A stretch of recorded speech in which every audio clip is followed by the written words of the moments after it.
साथ संगत जी, प्रेम से कहना धन निरंकार जी। स्वागत है आप सभी का आपके ही चैनल पर। हाजिर हूँ मैं आप सभी के लिए एक बहुत ही खूबसूरत साखी लेकर। तो चलिए आज की साखी सुनते हैं। साथ संगत जी, बहुत पुरानी बात है। किसी गांव में दीनानाथ नाम का एक व्यक्ति अपनी पत्नी और 2 बेटों के साथ में रहता था। दीनानाथ गुड़ बेचने का काम किया करता था। दीनानाथ की पत्नी हर रोज गोपाल जी को भोग लगाती, उनकी आरती करती और उनका पूरा ध्यान रखती थी। उधर दीनानाथ दूर गांव में जाकर गुड़ बेचता था। इस तरह से उनकी जिंदगी अच्छी चल रही थी। दीनानाथ के दोनों बेटे बहुत नेक थे। सब कुछ अच्छा चल रहा था कि अचानक से एक दिन दीनानाथ की पत्नी चल बसी। दीनानाथ बहुत उदास रहने लगा। फिर भगवान की इच्छा मानकर दीनानाथ अपने काम पर वापस जाने लगा। दीनानाथ के दोनों बेटे अपने पिता को समझाते, कहते, बाबा अब हम अच्छा कमा लेते हैं, अब आप घर बैठिए, अब आपको गुड़ बेचने की कोई ज़रूरत नहीं।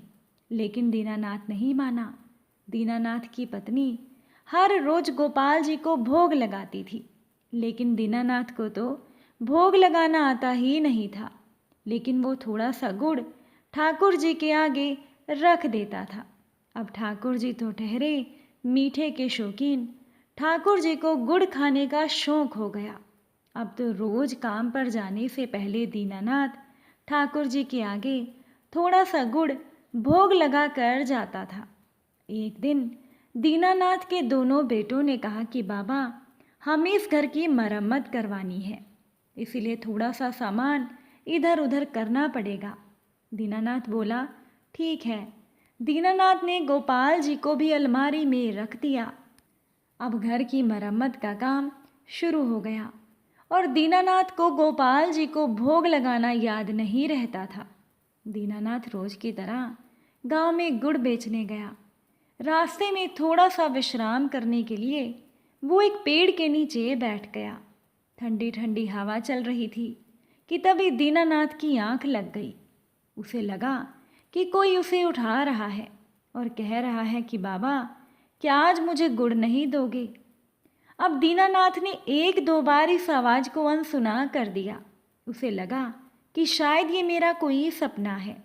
पर जब उसे कोई लगातार हिलाता जा रहा था और बोल रहा था, तो दीनानाथ अचानक से उठा और उसने देखा कि 6-7 साल का एक बालक उसको कह रहा है कि बाबा क्या आज मुझे गुड़ नहीं दोगे। अब दीनानाथ मन ही मन सोचने लगा, मैंने तो इस बालक को कभी गुड़ दिया ही नहीं। फिर उसने सोचा कि ये गांव में से ही किसी का बच्चा होगा। दीनानाथ ने कहा, हाँ बेटा तुम गुड़ ले लो। दीनानाथ ने बच्चे को थोड़ा सा गुड़ दे दिया। गुड़ लेकर वो बालक गुड़ को मुंह में डालकर मीठा मीठा कहकर वहाँ से भाग गया। अब तो रोज ही वो बालक दीनानाथ को मिलता, उससे गुड़ लेता और नाचता गाता मीठा मीठा कहकर भाग जाता। दीनानाथ भी बच्चा समझकर उसको रोज गुड़ दे दिया करता था। अब उनके घर की मरम्मत का काम पूरा हो गया तो उस दिन घर में हवन पूजा का काम रखा गया। दीनानाथ उस दिन गुड़ बेचने नहीं जा पाया, लेकिन वो छोटा सा बालक वो तो अपने ही समय पर उस जगह पर पहुंच गया जहां उसे रोज दीनानाथ मिलता था। पर दीनानाथ उस दिन वहां नहीं आया था। अब उस बच्चे ने घर जाकर अपनी माँ से कहा, माँ मुझे तो गुड़ ही चाहिए। माँ ने अपने बच्चे को बहुत समझाया, उसके आगे मिठाइयाँ भी लाकर रख दी, लेकिन वो बालक तो अपनी जिद पर अड़ गया कि मैं तो गुड़ ही खाऊंगा। और ये कहकर वो बच्चा रोने लगा। अब बच्चे की माँ से बच्चे का रोना सहन नहीं हुआ तो उस बच्चे की माँ दीनानाथ के घर का पता पूछते पूछते उनके घर पर पहुंच गई। उस महिला ने दीनानाथ के घर जाकर कहा, बाबा मेरे बालक को आपने गुड़ की आदत डाल दी। आज आप नहीं आए और ये गुड़ खाए बिना मान नहीं रहा। अब ये सुनकर दीनानाथ को उस बच्चे पर बड़ा प्यार आया। उसने उस बच्चे को प्यार से गोद में बिठाया और गोदी में बिठाकर उसे गुड़ खिलाने लगा। पता नहीं क्यों उस बालक को गुड़ खिलाते खिलाते दीनानाथ की आंखों से आंसू बहने लगे और उसके दिल में एक अजीब सी हलचल होने लगी। गुड़ खाकर वो बालक मीठा मीठा कहकर अपनी माँ के साथ अपने घर पर चला गया। हवन पूजन के बाद फिर से गोपाल जी की मूर्ति को मंदिर में रखा गया। अब अगले दिन से दीनानाथ नियम से गोपाल जी को गुड़ का भोग लगाकर ही अपने काम पर जाता था। अब रास्ते में दीनानाथ उसी जगह पर रुका जहाँ पर वो बालक उसको गुड़ खाने के लिए मिलता था। और आज तो दीनानाथ को भी उस बच्चे को गुड़ खिलाने की जल्दी थी। दीनानाथ ने बहुत इंतज़ार किया लेकिन वो बालक आया ही नहीं।